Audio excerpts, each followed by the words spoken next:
Happy New Year! I live for New Year's Day. Back in the past, it was for college football games, but I kind of lost interest when they took this one-day event, which was amazing, and then spread it out over weeks and added games seemingly whenever a new sponsor wanted one. Then, the NHL did something amazing. They took from the experiments in the past with outdoor exhibition games and the already first successful Canadian Heritage Classic in Edmonton and started what would be called the Winter Classic. So now kick back with your favorite New Year Day elixir, with your favorite team jersey and foam finger, and let me tell you about the games that were most affected by the weather on this day in weather history. I've covered all of these past outdoor events already and on this podcast, but this one is different. This is an annual event, and the stakes get higher and higher, and the games get bigger and bigger every time out. Consider that they are staging an official league game that is normally played in a very controlled indoor space, now in an outdoor environment in a facility that was never meant to be used for this. Every year, and for every game of this kind, the weather is public enemy number one. 2008. Ralph Wilson Stadium, Orchard Park, New York. Going into the original Winter Classic match, the only two things organizers were either privately or publicly fearing was A, lake effect snow, which is very common in this area of Western New York. We've talked about that on the podcast already. And B, a repeat of what happened at the Heritage Classic in Edmonton 5 years ago. Bone-rattling cold. The game, played in the football stadium home of the NFL's Buffalo Bills, set an NHL attendance record for the time of 71,217. And the snow came down. It was awesome. Due to the snowy conditions, the game at the time colloquially was referred to as the Ice Bowl by residents of the area and also Sabres fans. The weather actually affected the game before the puck even dropped to start things. Taking into consideration the obvious advantages one side may gain by however the weather played out, the NHL announced that several rule changes were in effect for this special edition. One rule was actually a callback to the way the game used to be played in the era of the original 6 teams. The teams would switch ends halfway through the third period, exactly at the 10-minute mark. What happened is, at that time, the horn would sound, Zamboni would smooth the ice surface one final time because of the weather's effects on it, and then the puck would drop at center ice again. The best part is that everything the league prepared for, they actually needed. Snow fell for most of the game, the air was crisp and cold, but not death-defyingly freezing like it was in 2003 in Edmonton. It was compared to an NHL game that was played in a snow globe. It was perfect for the fans, albeit a challenge for the players at times.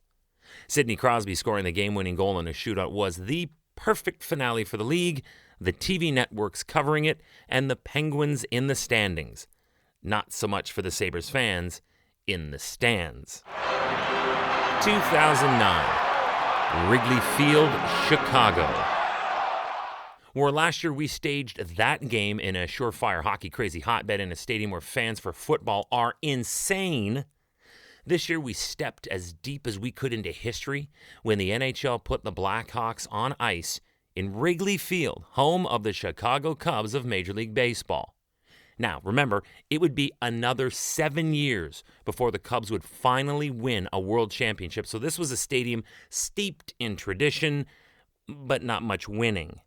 They filled it to capacity at 41,000 and even kept the legendary ivy in the outfield wall. Well, it was fake ivy at this time of the year, obviously, but it was there to paint the picture. Fans didn't mind the cold outdoors for a hockey game. It actually wasn't much colder than it is for a Cubs game in April. I don't know whether that's saying this was a mild winter or the Cubs play in terrible conditions to start every season. The game featured 2 rivals from the bygone era of the original 6.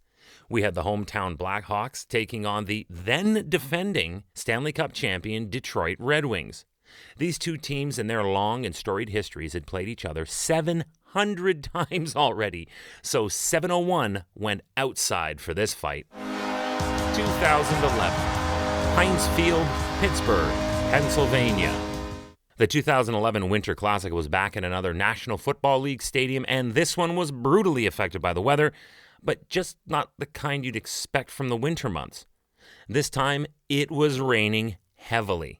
A few weeks prior, there was a very real fear of the Winter Classic game this year being postponed or canceled altogether.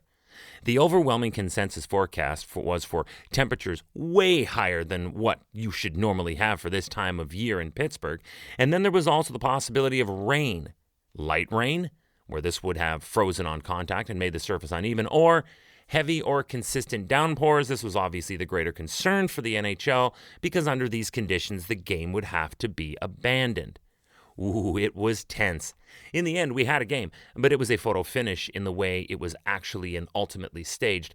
The game had originally been scheduled for 1 p.m., but with the scene on the field still dire as late as the night before, on December 31st, the game time was pushed to 8 p.m.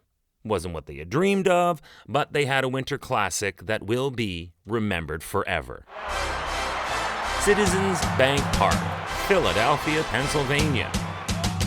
This was the NHL's 5th Winter Classic, and we were back in a baseball stadium. This time it was the home of the Philadelphia Phillies and featured the hometown Flyers taking on the rival New York Rangers. And this game picked up where 2011 left off. Fears and delays due to unseasonably warm weather in an outdoor forum. You gotta believe that organizers were in conference calls screaming, "Oh, you gotta be kidding me!" It threatened to be as much of a mess as they saw in Pittsburgh the year before, or worse. But again, the hockey gods relented and let the game play. Although it was only delayed 2 hours from its original 1 p.m. puck drop, it still had the mild temperatures and the rain.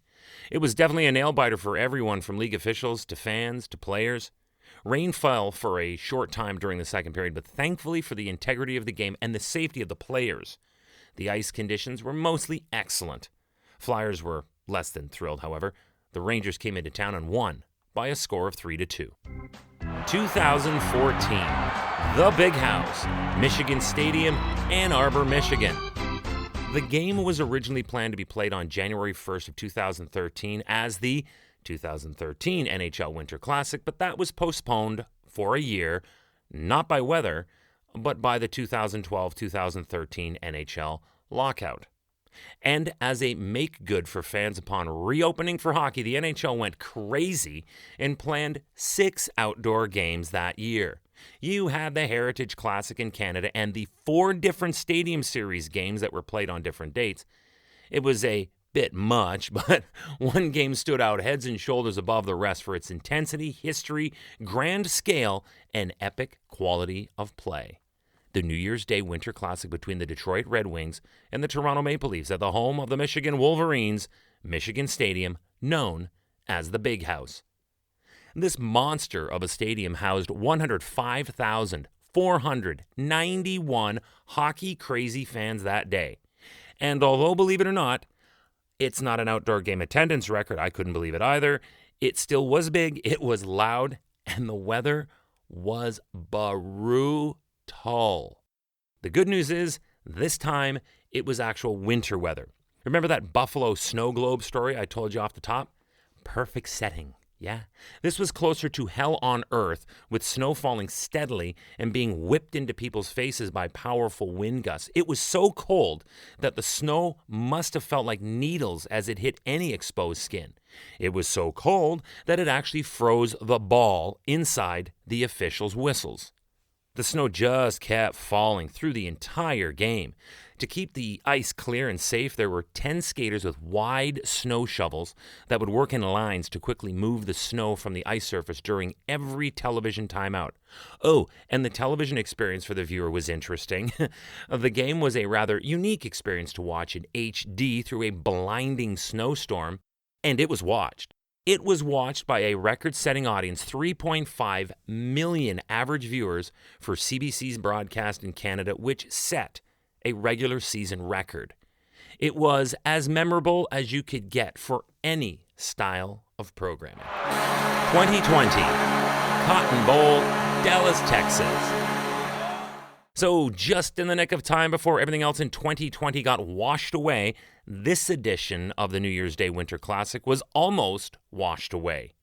The scene was set. We'd have a good old-fashioned showdown in the Lone Star State. The Dallas Stars would face the Terrors from Tennessee, the Nashville Predators. The sold-out crowd of 85,630 were thrilled by the hometown Stars' 4-2 win.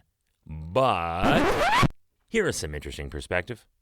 You know the movie The Toy Story? Think of Toy Story, the animated movie. Humans would shut the door, leave the toys behind in the dark, and they would suddenly spring to life when the humans would return later. They'd have no idea what happened during the time in between, nor would they ever believe a story so impossibly improbable. Yet this is exactly what happened here in Texas. 1 minute, the ice is ready to go. Frozen? Check. White? Check. Lines and logos? Check. Yep, partner, I reckon we are ready for the 2020 Bridgestone NHL Winter Classic. That's it. Close the doors. Turn out the lights. That's where it gets ridiculous. They must have gotten into the stadium next morning. Oh, it's early. Dunkin' Donuts coffee in one hand, cold stale muffin in a bag on the other hand, then, what the? Thanks to a spike in temperatures overnight, the top layers of the ice, half the white paint, and all the lines and logos were gone. NHL senior manager of the facility operations, Derek King, was the leader of the ice crew for this game, and he said, and I quote, "We had 2 inches of water, and it was like a wading pool." What happened? On Friday, it was warm and humid with high winds. This was already a very bad sign. The ice was frozen where it met the aluminum floor. The refrigeration comes from underneath, but the ice was melting from the top down, hence the thin ice that remained under a pool of water. It went from bad to much, much, much worse. All night into Saturday morning, they removed water while the refrigeration truck was cranked to 100%. Then the rain started. Yep, it had to rain, right? That's when they started to lose the white paint, the lines, and then the logos. Now, with the game approaching fast, they drew up around-the-clock 4-hour windows for 3 days. That included an overnight shift of Christmas Eve into Christmas morning for part of that crew. And they started looking for white paint. We got to find a lot of white paint. So there you have it. Great idea, incredible games, awesome game day experience for all in attendance, and really amazing television experience as well. It's pretty brazen to take a game that's played on a sheet of ice and put it outdoors, literally daring Mother Nature right to her face. That's what makes these games so must-see, and this day so special. Again, Happy New Year, everybody. Tomorrow is January 2nd, and we will be back to regular programming here on the podcast. 1 story and 5 to 6 minute episodes. Tomorrow we look back at the day in 1955 when the tropical storm named Alice was declared a hurricane. That's right, in January, a hurricane. Be here tomorrow and you're going to find out just how that happened on this day in weather history with me, your host, Chris May.